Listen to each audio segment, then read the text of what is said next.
Gördün mü?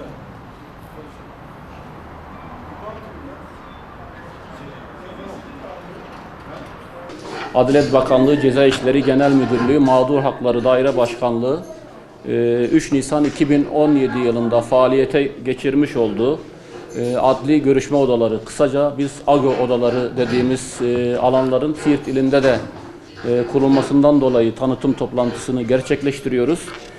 Adli görüşme odaları daha önce toplam 49 ilde kurulmuştu. 2020 yılında da Siirt'le beraber Düzce, Aksaray, İnegöl, Kırıkkale ve Karabük'le beraber toplam 55 ile yaygınlaşmış.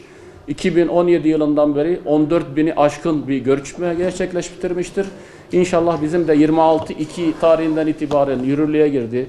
Halen işlem başlamadı ama muhtemelen pazartesiden itibaren Siirt'te de adli görüşme odaları resmi olarak kullanılmaya başlanacaktır.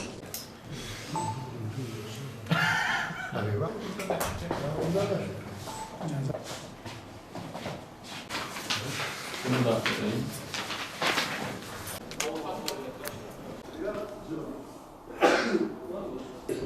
Biz bugün buranın açılışını yaptık, basın geldi. Tanıtım amaçlı sizinle bir bağlantı kurduk sadece. Tamam. Aşağıda sizin fotoğrafı yukarıda.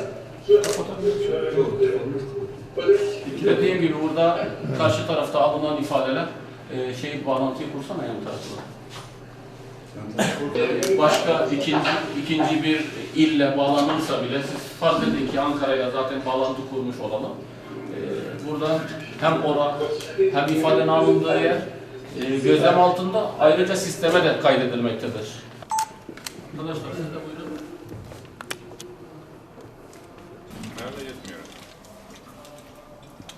Adli görüşme odaları 3 tane odadan oluşmaktadır. Bunlar bekleme odası. Bekleme odası ne işe yarar derseniz mağdurların ifadeye başlamadan önce rahatlamaları sağlanmak amacıyla özellikle çocuk ve kırılgan yapı kadınların ifadeden önce rahatlamaları amacıyla kurulan odadır. Orada çocukların oyun oynama alanları, kadınların bekleme, rahatlaması için dizayn edilmiş bir oda. İkinci oda görüşme odası. Görüşme odası dediğimiz birebir uzmanlarla beraber oturup odada savcı, hakim, polis, avukatın olmadığı sadece uzmanlar, uzman dediğimiz psikolog, sosyolog, sosyal çalışmacılarla beraber sohbet babında geçen ifade alma işleminin yapıldığı odadır. Gözlem odası dediğimiz şu anda içinde bulunduğumuz oda ifadenin kayıt altına alındığı, kameralarla yan tarafta ifadenin gerçekleştiği yerdeki olayların birebir sisteme kaydedildiği hem sesli hem görüntü olarak kayıt işleminin yapıldığı odadır. Burada ayrıca ifade alınırken eksik verilen beyanlar ya da unutulan, anlatılmayan şeyleri savcı, hakim ya da avukatın kulaklık vasıtasıyla uzmana iletip uzmanın sohbet eşliğinde o eksiklikleri giderip ifadenin eksik kalmadan bitirilmesi amaçlanmaktadır.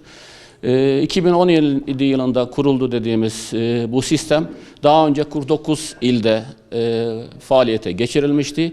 2007 yılında Siirt'le beraber toplam 6 il daha bu kervana katıldı.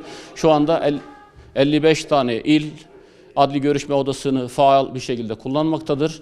2017'den beri toplam 14.000'in üzerinde görüşme gerçekleştirilmiştir. Buradaki görüşmede istenen amaç mağdur olan insanların tekrar sanıkla yüz yüze gelmeden, ikinci kez örselenmeye tabi tutulmadan uzmanın eşliğinde rahat bir ortamda tanıdığı, güvendiği insana ifade değil de sohbet eşliğinde olayı anlatmaktır.